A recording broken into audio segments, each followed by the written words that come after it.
तरक्याती मंसूबों का पैसा कहां से आएगा? तालीम, इलाज और समाज के लिए पैसा कहां से आएगा? अफवाज पाकिस्तान की तनख्वाहें कहां से देंगी? सरकारी अफसरान जो वफाक में हैं, उनकी तनख्वाहें कहां से देंगे?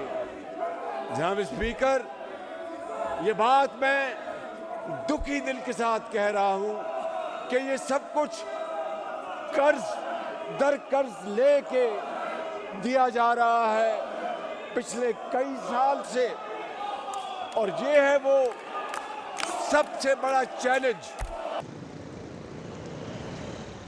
पाकिस्तान के लोगों को ऐसा लगता है कि भले ही नई सरकार आ गई हो, पर पाकिस्तान के हालात नहीं बदलने वाले। पाकिस्तान में महंगाई अपने चरम पर है और ये कभी ठीक नहीं होगी। पाकिस्तान की बदहाली किसी भी सरकार के आने से ठीक नहीं होने वाली है और इसी वजह से पाकिस्तान के लोगों में उदासीनता है। नई सरकार बनने के साथ ही शहबाज शरीफ ने कई सारे वादे किए और कहा कि हम साथ मिलकर इस देश को फिर से खड़ा करेंगे, लेकिन पाकिस्तान की जनता को इस नई सरकार पर यकीन नहीं है और इसी वजह से अब लोग इस बात को मान चुके हैं कि कुछ भी बदलने वाला पाकिस्तान में नहीं है। शहबाज शरीफ साहब आज इलेक्ट हो गए हैं। ये शहबाज शरीफ साहब पहले भी आर्थिक तौर पे इलेक्ट हुए थे, लेकिन कहने का मकसद है, जो मेन मकसद है वज़ीर आज़म का, कि पाकिस्तान की आवाम खुशहाल रहे। वज़ीर आज़म साहब से सिर्फ ये गुजारिश करूँगा कि दिन ब दिन जो महंगाई बढ़ती चली जा रही है उस पर कंट्रोल किया जाए। बिजली महंगी हो रही है, इलेक्ट आज हुए हैं लेकिन 5 दिन पहले से आवाज़ आ गई पेट्रोल 5 रुपये 7 रुपये बढ़ रहा है। तो वज़ीर आज़म साहब को चाहिए कि इन चीज़ों को कंट्रोल करें। पाकिस्तान में जोड़ तोड़ कर सरकार तो बन गई, पर लोगों के बीच भरोसा ये नई सरकार बना नहीं पाई है और इसी वजह से पाकिस्तान के रहने वाले लोग इस बात को लेकर काफी उदास हैं कि ये नई सरकार जो आई है वो ज्यादा कुछ कर नहीं पाएगी। हालांकि इस नई सरकार के बनने की कहानी अपने आप में बहुत अतरंगी है, लेकिन अब सरकार क्योंकि बन गई है और दूसरी बार नवाज शरीफ के भाई शहबाज शरीफ को मौका मिला है, तो अब उनको लगता है कि वो वापस से देश को खड़ा करेंगे और उन्होंने पिछली सरकारों को लेकर जो बयानबाजी की उससे साफ दिखाई दिया कि उन्होंने सारा जिम्मा इमरान खान की सरकार पर डाला कि आखिर देश को गर्त में किसने भेजा। वहां के लोग ऐसा मानते हैं कि नई सरकार जो है वो सिर्फ फेक वोट्स के आधार पर आई है।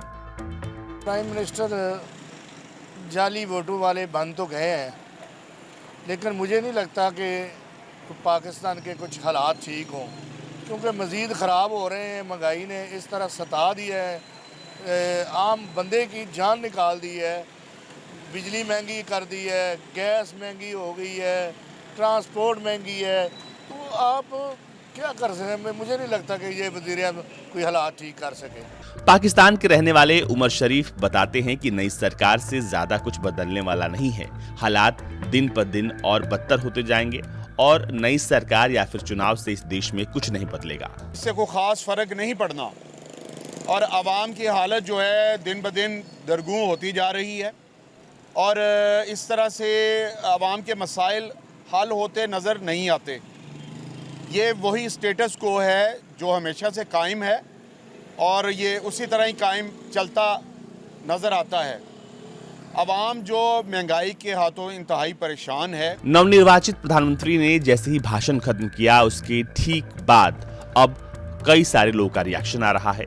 इसमें सबसे बड़ी पार्टी पीटीआई की तरफ से कहा गया कि शहबाज शरीफ ने जो भाषण दिया उससे साफ पता चलता है कि उनके पास कोई विजन नहीं है और उन्होंने पीटीआई के क्रेडिट को चुराया है।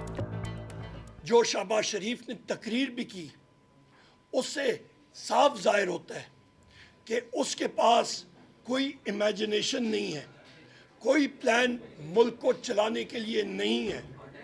और मैंने अपने फ्लोर ऑफ द हाउस पे अपनी तकरीर पे इस चीज़ का जिक्र किया कि शहबाज शरीफ की तकरीर लगता है कि किसी रिटायर होने वाले सेक्शन ऑफिसर साहब ने लिखी होगी और वो भी कोई आज से 25 साल पहले जो मंसूबे थे वो उन्होंने निकाल के वहां पे रखा। फिलहाल पाकिस्तान में नई सरकार आ गई है और नई सरकार आने के साथ सरकार के लोग इस उम्मीद में जरूर हैं कि पाकिस्तान में चीजें बदलेंगी, लेकिन वहां के लोगों को ऐसा बिल्कुल भी नहीं लगता। आपको बता दें कि शहबाज शरीफ ने इमरान खान की पार्टी के नेता और कैंडिडेट उमर अयूब को बीट किया है और अब वो बन गए हैं पाकिस्तान के प्रधानमंत्री।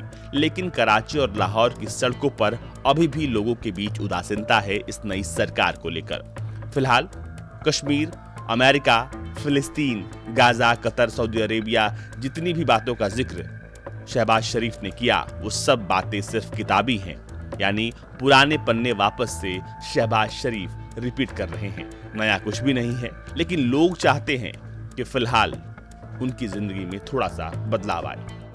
नई सरकार को लेकर लोगों के बीच उदासीनता है, लोग निराश हैं।